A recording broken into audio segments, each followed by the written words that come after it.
Vamos abrir lá em 1 Pedro, capítulo 2. Aleluia. Não escandalize com minha Bíblia, ok? Tenho ela aqui, tenho ela no tablet, tenho ela no papel e tenho ela no coração, que é mais importante. 1 Pedro, capítulo 2. Quero que você, hoje, essa noite, se renda a Deus. Não lute contra Deus, se renda a Deus. Tá não, tá ok aqui. Tá ótimo. Tá bom aqui. Eu não quero que você lute, eu quero que você se renda a Deus. O Senhor falava no meu coração quando eu cheguei nesse lugar. Estávamos envolvidos na adoração, no louvor. E uma palavra veio forte no meu coração. Não lute, se renda. Amém? É tempo de se render a Deus. E parar de lutar contra Ele. Contra Deus você não luta. Você se rende. Amém? Você não pode lutar contra Deus. Você tem que se render. E aqui em 1 Pedro capítulo 1 fala assim: despojando-vos, portanto, de toda maldade e dolo, hipocrisias, invejas e toda sorte de maledicências. Então Pedro fez uma síntese aqui. E tudo aquilo que é mal, concluindo esse versículo desta maneira: toda sorte de maledicências. Remova na sua vida aquilo que não está em harmonia com a vontade de Deus. Lance fora aquilo que não é vida, aquilo que não produz paz, aquilo que não produz sucesso do ponto de vista de Deus. Ele diz mais aqui no versículo 2: desejai ardentemente, como crianças recém-nascidas, o genuíno leite espiritual, para que por ele vos seja dado crescimento para salvação. Então, amados, a palavra diz para você desejar ardentemente. É algo que deve queimar no seu interior. Eu não sei se você já teve a experiência de, em oração, em línguas, em português, e não entrega ao Senhor, perceber como que houvesse algo queimando no seu interior. É o Espírito Santo que está operando no seu interior. Nós percebemos isso quando estamos focados em Deus, com o nosso coração voltado para as coisas espirituais, com atenção naquilo que Deus está querendo transmitir ao nosso coração. Deus quer ensinar você todos os dias. Ele quer te falar coisas todos os dias. Ele tem uma unção fresca todos os dias para você. E cada vez que você tem contato com o Senhor, seja pela oração, pela palavra, lendo a palavra, ouvindo a palavra, quando você tem aquele tempo de rendição a Deus, sempre você vai aprender algo. Sempre Ele vai ensinar algo para você. O Espírito vai te mostrar coisas que você não via antes, te revelar coisas que você não compreendia. Ele vai operar tão poderosamente no seu interior, que coisas que você não conseguia fazer, coisas que você queria até largar e não estava conseguindo na sua força, a graça de Deus vai se manifestar e vai ser mais fácil, vai ser mais rápido, vai ser mais leve. Amém? Ele fala aqui: desejai ardentemente, como crianças recém-nascidas, o genuíno leite espiritual. Por quê? Porque existem falsos leites sendo pregado como palavra de Deus. Mas Pedro fala do genuíno. Ele diz: para que por ele vos seja dado crescimento para a salvação. E aqui no versículo 13 ele diz assim: se é que já tendes a experiência de que o Senhor é bondoso. Quantos creem que o Senhor é bom? Essa verdade é tão poderosa de que o Senhor é bom, que Israel ganhou uma guerra só cantando isso. O Senhor é bom e o seu amor dura para sempre. Amém, queridos? Em 2 Crônicas, capítulo 20. Eles ganharam a guerra só dizendo isso. O Senhor é bom e o seu amor dura para sempre. Louvando a Deus, eles venceram a batalha. E eu falei hoje pela manhã na aula, e quero trazer isso na noite aqui para vocês, de um testemunho de irmão Reagan. Ele diz que certa vez estava ministrando uma igreja e uma irmã chegou na fila de oração. Ele percebeu que esta irmã já havia recebido orações de outros ministros, de alguns pregadores, evangelistas. E essa irmã sofria de asma. E essa irmã, ela não havia melhorado nada. Mesmo tendo recebido oração de várias pessoas, ela não havia recebido sua cura. E quando chegou diante dessa irmã, ele perguntou para ela o que ela estava sofrendo. Ela relatou que era asma. E ele disse: irmã, eu vou te pedir para fazer uma coisa. Ela disse: eu farei se for fácil. E ele comenta a respeito disso, que as pessoas elas só querem algo de Deus se for fácil para receber. Elas só querem provar daquilo que o Senhor tem. Elas não querem pagar nenhum preço. Não me entenda mal, eu tenho até um certo cuidado sobre falar de pagar preço, de fazer esforço.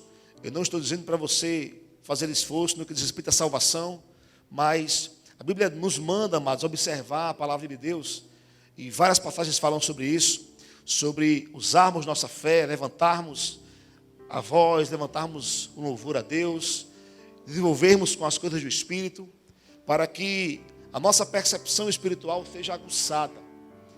Estar em comunhão com Deus, se voltar a Deus, gastar tempo, investir tempo na adoração, no louvor, não é esforço humano. É apenas um estilo de vida daquele que foi salvo por Jesus. É um estilo de vida daquele que foi comprado por Jesus, aqueles que reconhecem o amor de Deus. Amém? Então, nessa perspectiva que eu quero que você entenda, que as pessoas, elas desejam experimentar as coisas de Deus, mas elas não querem fazer a sua parte nesse sentido, de ler a palavra, buscar o conhecimento, orar, louvar, se entregar a Deus. E essa irmã, ela disse isso: eu farei se for fácil. E ele disse: olha, não vai ser tão fácil, mas você vai ter resultado. Todos os dias você precisa louvar a Deus. Amém? E quando eu falo sobre louvar a Deus, eu falo sobre você exaltar o caráter de Deus, exaltar a bondade de Deus, exaltar o poder de Deus. Isso é louvor a Deus. Tem muitas coisas que são cantadas como louvor a Deus que não tem nada de louvor a Deus. Porque louvor a Deus expressa fé, expressa amor, expressa rendição, expressa gratidão. Amém? E essa irmã, ela prometeu que faria isso. Todos os dias ela iria sim louvar a Deus. E ela fez isso. Depois de um mês, ela conversou com seu marido, relatando que não tinha mais sentido nenhum sintoma de asma. Inclusive, essa mulher, ela sentia isso todos os dias. Ela tinha esses ataques, né? E ela relatou que fazia um mês que ela não sentia mais nada. E eles foram observar a data, e era a data, precisamente a data, quando o irmão Rei havia orado por ela e dado esta recomendação para que ela praticasse. Todos os dias a mulher passou a louvar a Deus. E ele diz uma coisa interessante: o louvor, ele é tão importante quanto a oração. Só que na oração, quando você está conversando com Deus a respeito de um problema, você ainda está dentro do contexto daquela situação, daquele problema. Você está expondo a diversidade, está expondo aquilo que tenta atrapalhar a sua vida espiritual. Você está, de certa forma, envolvido naquele tema. Quando você louva a Deus, o louvor a Deus não tem esse espaço para você tocar no problema. Você está apenas se rendendo a Ele, adorando a Ele, exaltando a Ele. Era como se você saísse do ambiente da preocupação e do tema específico e entrasse em um nível maior de fé. Louvor, amados, é um nível maior de fé. Quem louva a Deus e se alegra em Deus está convencendo a si mesmo da bondade de Deus. Eu sempre falo que louvar a Deus faz bem para nós. Bom é louvar ao Senhor. É isso que está escrito. Aos justos fica bem louvá-lo. Render-te-ei graça, Senhor, de todo o meu coração. E assim por diante. Isso faz bem para você. Porque vai mostrando, vai te revelando quem Deus é. Vai te mostrando Deus não de uma perspectiva de ouvir falar, mas você vai conhecendo Deus mais profundamente, mais intimamente. Amém? E nós vemos vários relatos no Velho Testamento da bondade de Deus, da misericórdia de Deus. Quando eu estava orando aqui, por exemplo, no Salmos 23, eu citei isso aqui. O Salmo 23 diz: certamente, é fato, bondade e misericórdia me seguirão todos os dias da minha vida. Isso é um fato. Amém? A Bíblia diz, no Velho Testamento, eu citei aqui também, aquele exemplo do exército de Israel, que ganhou a batalha apenas louvando a Deus, sem levantar espada, levantaram o louvor, amém? E Deus fez um mover sobrenatural. Segundo Crônicas, capítulo 5, fala quando a glória de Deus encheu a casa de Deus, segundo o contexto do Velho Testamento, que era o tabernáculo, e a casa de Deus foi enchida pela glória de Deus, o templo foi enchido pela glória de Deus, mais especificamente falando, porque eles levantaram a voz em uníssono e louvaram ao Senhor, porque Ele é bom e a sua misericórdia dura para sempre. E enquanto eles louvavam ao Senhor, a Bíblia diz que a nuvem encheu a casa de Deus. A presença dele se manifestou, porque Deus habita em meio aos louvores. Amém? Quando você louva a Deus, você está atraindo a presença dele para aquele lugar. Atraindo a manifestação dele para aquele lugar.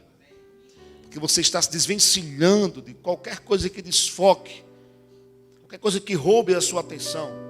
Está se focando em Deus. Esse louvor a Deus de coração produz milagres em nossas vidas. Aleluia. A Bíblia diz que nós devemos ter a experiência de que o Senhor é bondoso. Pedro diz, se é que tendes a experiência de que o Senhor é bondoso. Veja que é uma experiência. É uma coisa que você prova. Não somente você participa, mas você tem consciência. E você é afetado por aquela verdade. Porque se nós formos observar ao pé da letra, nós fomos alcançados pela bondade de Deus. Amém? Mas muitas vezes estamos alheios dessa percepção. Não apenas o fato é importante do ponto de vista legal, mas este fato legal precisa tornar-se experiência. Tem que ser algo experiencial, algo que nós vivamos na existência da terra. Isso fará a diferença. Você pode ser herdeiro de muitas coisas, mas não experimentar nada do ponto de vista prático na sua existência. Mas Deus quer que você tire da Bíblia aquilo que é legal e experimente na caminhada existencial aquilo que Ele tem para você. Prove. Amém? Isso é experiência. E Pedro fala sobre isso. A experiência é muito importante para nós. Experimentar a bondade de Deus. De modo que nós reconheçamos que foi Ele que fez. Que não poderia ter acontecido se não fosse Ele. Você tem que ser chocado pela operação de Deus. Tem que ser chocado. Senhor, eu não poderia fazer isso. Eu não seria capaz de fazer isso. Foi o Teu Espírito que fez. Aqueles que ministram a palavra têm que ter essa experiência. Foi o Teu Espírito que moveu e as coisas aconteceram. Não fui eu não seria capaz de produzir isso.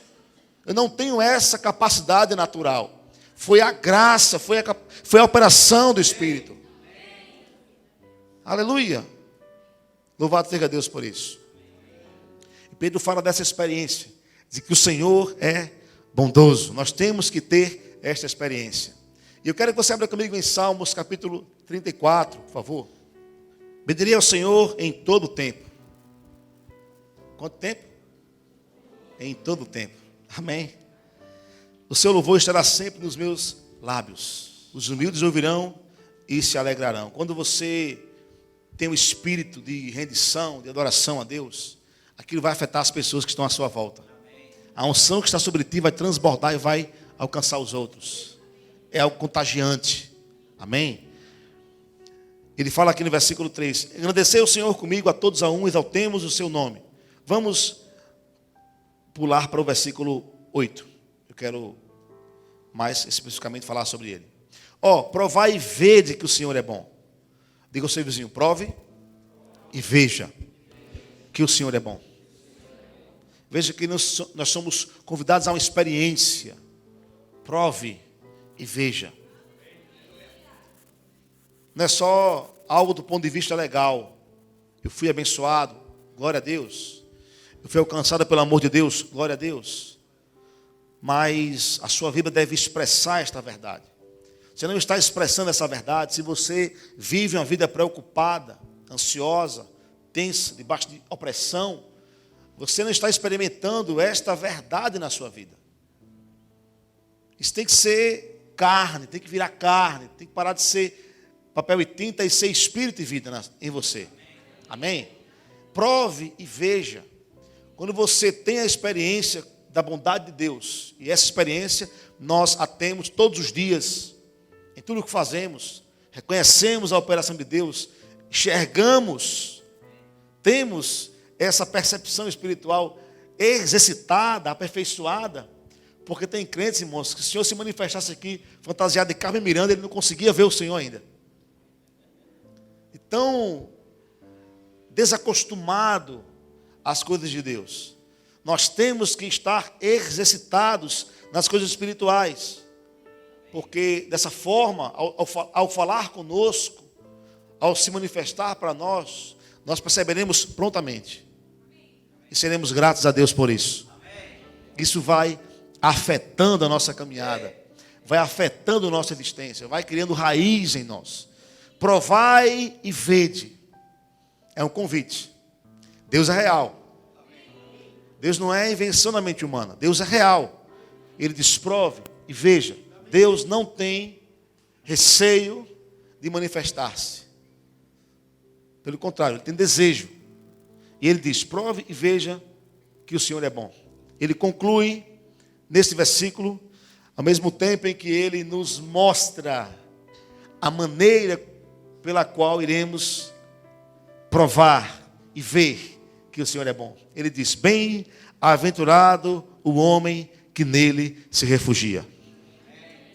Aqui está a chave. Aqui está a chave. Quem faz do Senhor o seu refúgio, prova as manifestações de Deus. Prova e vê que Ele é bom.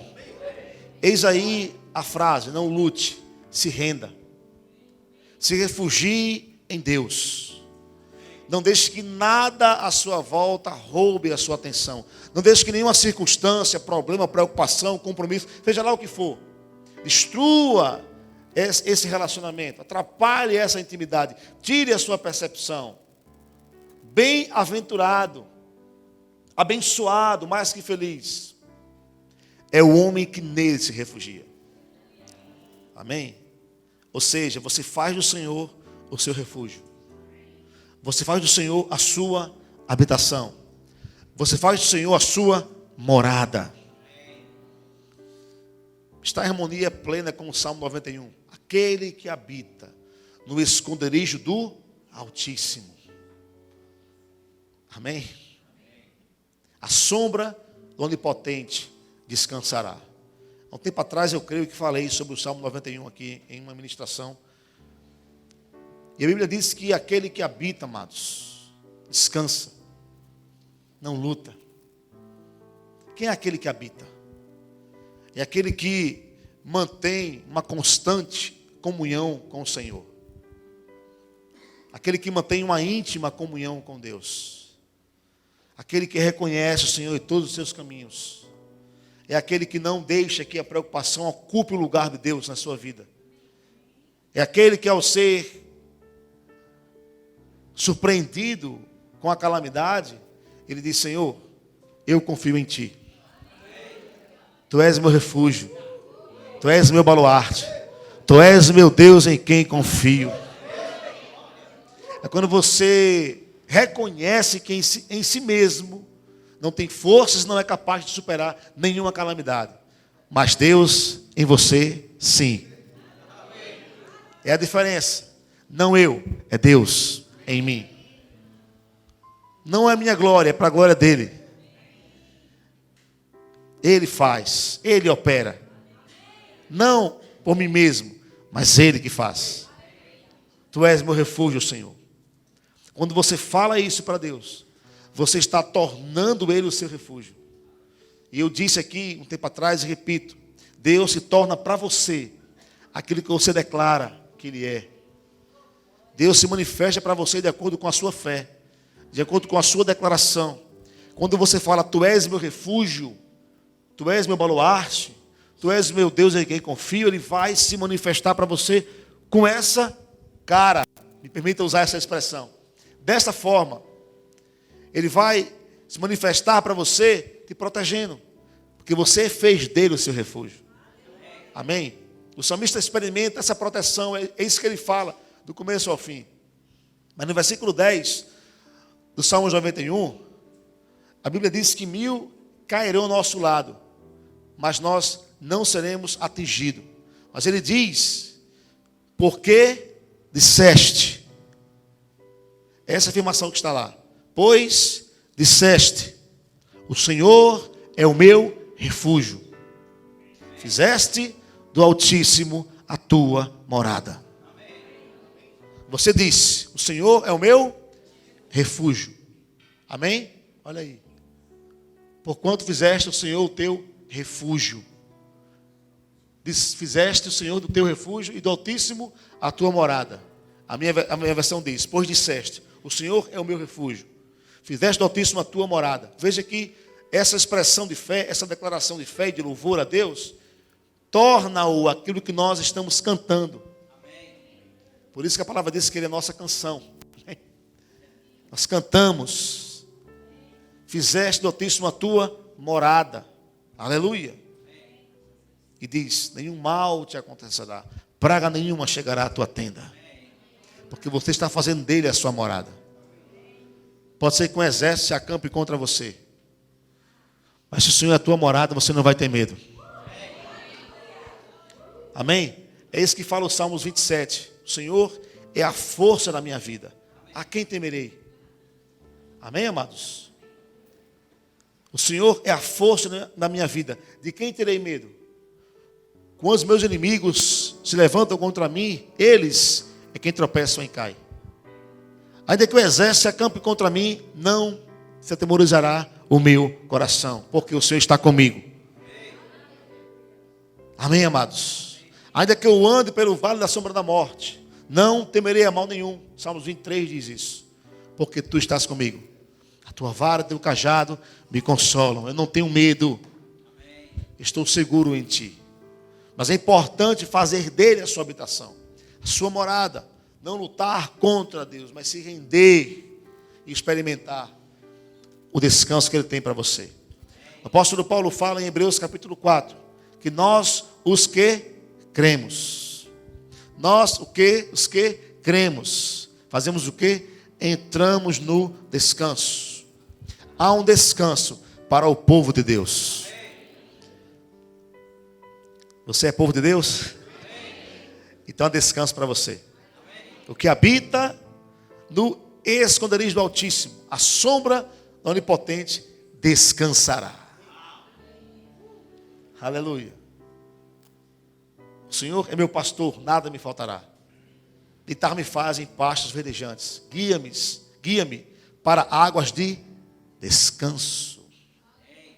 Descanso. Refrigera a minha alma por amor do seu nome. Ainda que eu ande pelo vale da sombra da morte, não temerei, porque tu estás comigo. Veja como essas coisas expressam essa verdade. E nós temos que provar e ver. Temos que experimentar na existência a bondade de Deus. Identificar a operação de Deus. Como? Nos refugiando nele. É tempo de nos refugiarmos em Deus. É tempo de confiarmos em Deus. É tempo de falar aquilo que a palavra diz. Declarar aquilo que Deus é para nós. E você vai experimentar aquilo que Ele revela que é para a sua vida. Amém? Em Salmos capítulo 37, rapidamente, vamos observar aqui.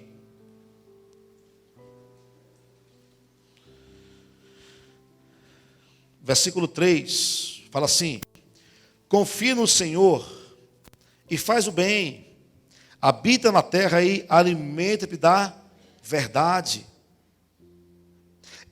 Agrada-te do Senhor,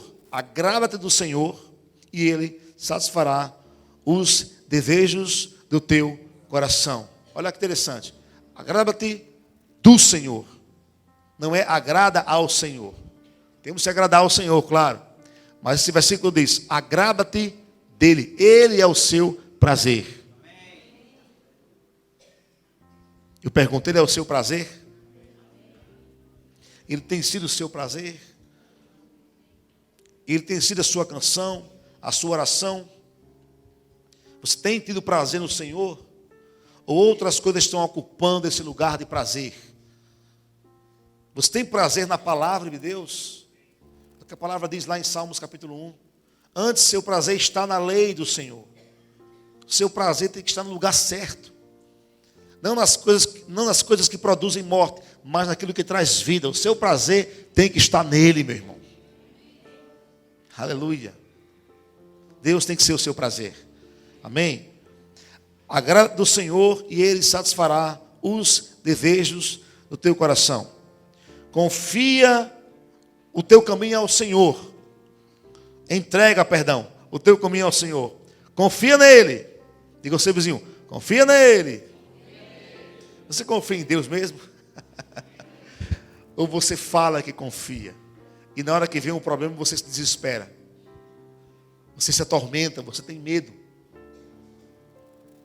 Confia nele. É uma entrega consciente. Senhor, eu não sou capaz de fazer isso na minha força, mas tu é capaz. O Senhor me capacita. Confia nele. Amém? Muitas vezes, irmãos, deixamos de experimentar milagres de Deus e respostas de oração porque não confiamos nele o quanto deveríamos. Nós ficamos naquele estica e puxa. Entregamos o problema e queremos pegar de volta. Entregamos, queremos pegar de volta. Fica naquela coisa. Ora, entrega, mas depois está preocupado. É uma mente dupla. É um ânimo dobre. Entrega. Entregou, confia. Amém? É onde entra o que eu falei há pouco, louvor a Deus. Expressa um nível maior de fé. Tira seu foco do problema e faz você tornar-se um adorador de verdade. Na prática, entrega ao Senhor, confia. E o mais, Ele fará. Você crê que Ele é poderoso para fazer? Aleluia. Ele fará sobressair a tua justiça como a luz e o teu direito, como o sol ao meio-dia. Descansa no Senhor e espera nele. Olha que afirmação poderosa, amados. Descansa no Senhor. Sabe o que é descansar no Senhor? É você estar em paz. É nenhuma preocupação alterar o teu estado emocional e mental. Descansa no Senhor. Espera nele. Há um esperar bíblico, que é um esperar em fé. Esperar em fé é um esperar bíblico. A fé é a certeza de coisas que se esperam. Existe um esperar bíblico. É quando você espera em paz, espera cheio do Espírito, espera buscando a palavra de Deus, espera sem ser alterado emocionalmente, sem reclamar, espera cheio de louvor no coração. Descansa no Senhor, espera nele. Aleluia. Ele fala aqui: não te indignes ou não te irrites por causa do homem perverso, que prospera em seu caminho, por causa do que leva a cabo os seus maus desígnios. Ele continua aqui falando desse contexto. De fato, o contexto aqui era um contexto de revolta pelos homens maus prosperarem e os homens bons não estar experimentando aquela prosperidade. Mas sem entrar especificamente no contexto, eu quero apenas aplicar estas verdades para a nossa realidade, que é bíblico também fazer isso. É bíblico você descansar e esperar no Senhor, porque Deus é a tua justiça. O Senhor é a sua luz. O Senhor é a sua salvação. Amém, amados? Abra comigo lá rapidamente em Salmos, capítulo 46. Eu amo essa passagem.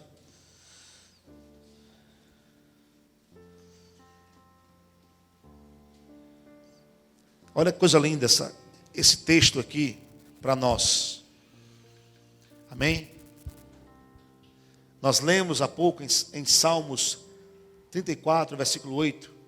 Devemos provar e ver que o Senhor é bom. Amém? Ele conclui: bem-aventurado o homem que nele se refugia. Se você confiar em Deus e se refugiar nele, você vai experimentar a bondade do Senhor. Aqui no versículo 1 diz: Deus é nosso refúgio e fortaleza. Aleluia. Socorro bem presente. Socorro bem presente. Receba isso no coração. Ele está presente. Ele não foge quando você passa por um problema. Deus não é frouxo. Ele está presente. Nunca esqueça isso. A consciência de que Ele está presente vai acalmar todos os teus temores. Vai expulsar os teus temores. O Senhor está presente. Pai, aconteceu algo terrível, mas o Senhor está presente aqui. Eu creio que o Senhor está presente. E se o Senhor está presente, milagres estão a caminho. A situação vai se reverter. Tudo vai passar. A sua palavra, sim, Senhor, permanece para sempre. Não há o que temer. E aí começa a vir, amados, palavras inspiradas pelo Espírito Santo de Deus. Começa a vir cânticos no seu coração. Começa a vir inspiração para você falar. E isso vai trazendo liberdade. Vai quebrando o jugo, despedaçando o jugo. Vai tirando o peso, amado. E você fica como que levado por um poder maior do que o problema. Nenhum problema é maior do que Deus. Você precisa falar isso para si mesmo. Até criar raiz. O Senhor está presente. Ele é o socorro bem presente na hora da angústia, das tribulações. Qual a conclusão? Versículo 2. Portanto, não temeremos. Diga ao seu vizinho, não tenha medo. Diga, tenha fé. Diga assim para ele, o medo observa. A fé ataca. Amém? O medo é frouxo. A fé é ousada. E com essa verdade no coração, o medo não vai ter lugar na sua vida. O diabo não vai encontrar brecha para continuar realizando o mal na sua vida pela porta do medo. Porque medo é uma porta aberta para o diabo operar. O medo é fé ao contrário. O medo é fé na calamidade. Tem muita gente com medo. Você tem que se levantar contra o medo. Falar contra o medo. Amém? Expulsar o medo. No nome de Jesus. Pelo que não temeremos, ainda que a terra se transtorne e os montes se abalem no seio dos mares, ainda que as águas tumultuem e espumejem, e na sua fúria os montes se estremeçam. Olha só que cenário aqui calamitoso. Ainda que isso tudo aconteça, ele diz, há um rio. Amém? Há um rio. Existe um rio, Senhor, que flui do teu... Olha que poesia linda. Grande amor. Deus é amor. Há um rio que flui desse grande amor de Deus. Águas que correm do trono. Amém? Há um rio. E ele diz, cujas correntes. Correntes são águas em movimento. Ou seja, o rio não pode ficar parado. Tem que estar em movimentando. Como é que está o rio dentro de você? Está parado?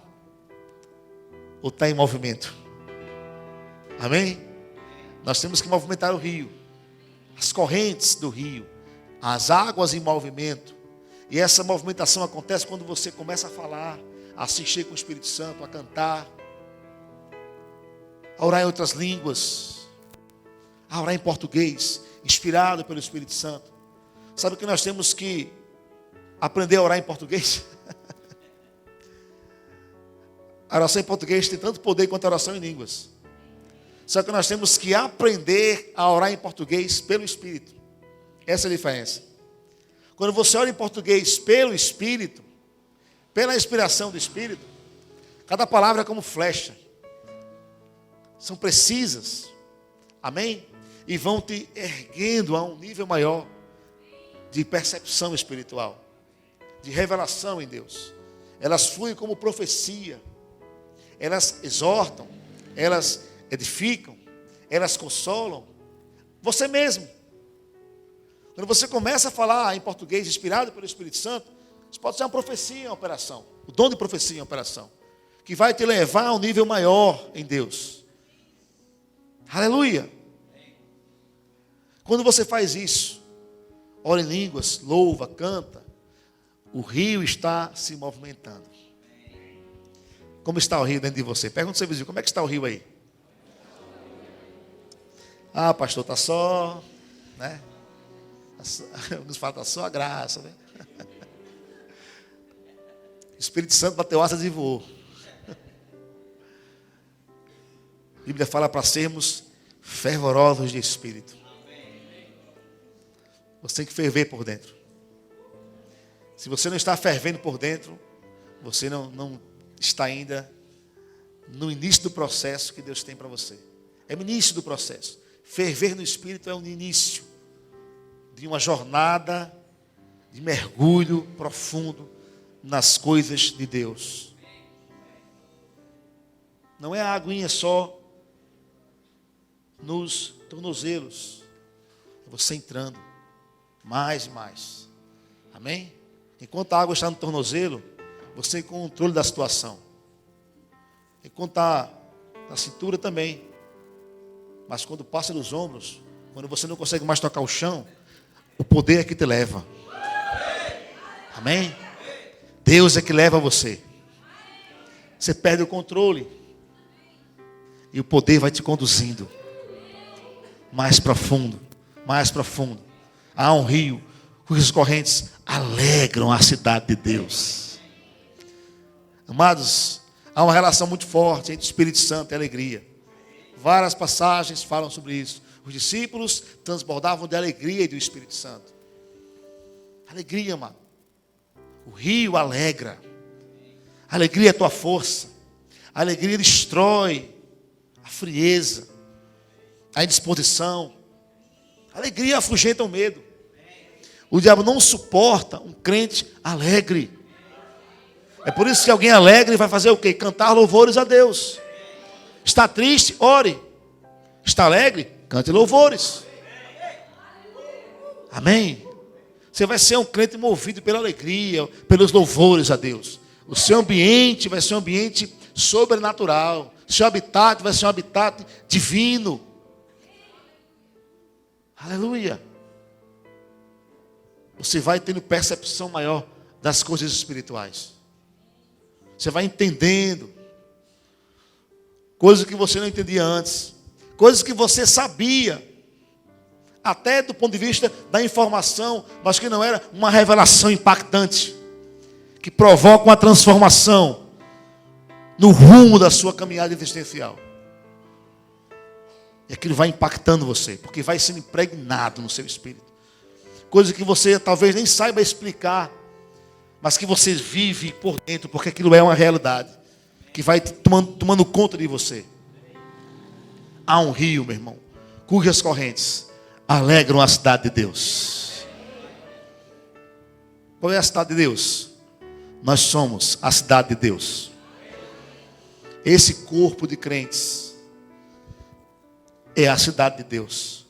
É o santuário, é um grande santuário das moradas do Altíssimo. Cada um aqui é morada do Altíssimo. Que juntas formam um santuário. Formam uma cidade. E a palavra diz que Deus está no meio dela. Posso imaginar a cena. Claro que é uma expressão bem poética. É uma forma, um cenário. Mas eu imagino Deus no meio assim de uma cidade, ó. As moradas, e Deus lá no meio do trono, no meio da cidade. Aqui ninguém mexe não. Aqui ninguém toca não. Só aqui tem dono. Aqui ninguém bagunça não. Há Deus nesse lugar. Ele está conosco. Aleluia! Este rio alegra a cidade de Deus. O santuário das moradas do Altíssimo. Deus está no meio dela. Entenda, Deus está no meio dela, não somente do ponto de vista legal, mas se manifestando. Porque este rio está em movimento. Quando o rio está em movimento, Deus se manifesta no meio da sua igreja. Quando o rio está em movimento, Deus se revela. Deus opera maravilhas. Deus está no meio dela. E não será abalada. Vamos lá, versículo 6. Bramam as nações, reinos se abalam. Ele faz ouvir a sua voz, e a terra se dissolve. Quanto poder está, irmãos, na palavra de Deus. Senhor dos Exércitos está conosco. O Deus de Jacó é nosso refúgio. Vinde e contemplai as obras do Senhor. Vem provar isso. Que assolações efetuou na terra. Ele põe termo à guerra até os confins do mundo. Quebra o arco, despedaça a lança e queima os carros no fogo. Deus acaba com a farra do diabo. Deus acaba com a festa. Aquilo que você luta 30 anos para viver e para experimentar. Aquilo que você luta 30 anos para vencer um problema, Deus reverte em 1 segundo. Amém. Aleluia. Esse é o nosso Deus. Poderoso. Deus é poderoso. Ele diz, versículo 10. Aquietai-vos. Essa palavra aquietai-vos, no original é quieto. Amém? Você pode fazer assim. Aquietai-vos. E sabei que eu sou Deus. Sabe o que ele quer dizer? Fique quieto. E veja o livramento que o Senhor vai dar. Fique quieto. Você vai saber que eu sou Deus quando você parar de lutar e descansar. Aquiete-se. Relaxe. E saiba, prove, veja que eu sou Deus. Sou exaltado na terra. O Senhor dos Exércitos está conosco. O Deus de Jacó é o nosso refúgio. Oh, glória a Deus. Fala comigo, Senhor é o meu refúgio e fortaleza. Ele é a minha proteção. Ele é o meu baluarte. Ele é o meu libertador. O seu poder está guardando a minha vida. A sua mão está protegendo a minha família. Nenhum mal chegará na minha casa. Praga nenhuma chegará à minha tenda. Porque o Senhor dará ordens aos anjos para que me guardem, me protejam. Aleluia! O Senhor está conosco. O Senhor é por nós. O Senhor habita em nós. E o Senhor se move através de nós. Aleluia! O Senhor é bom. Seu amor dura para sempre.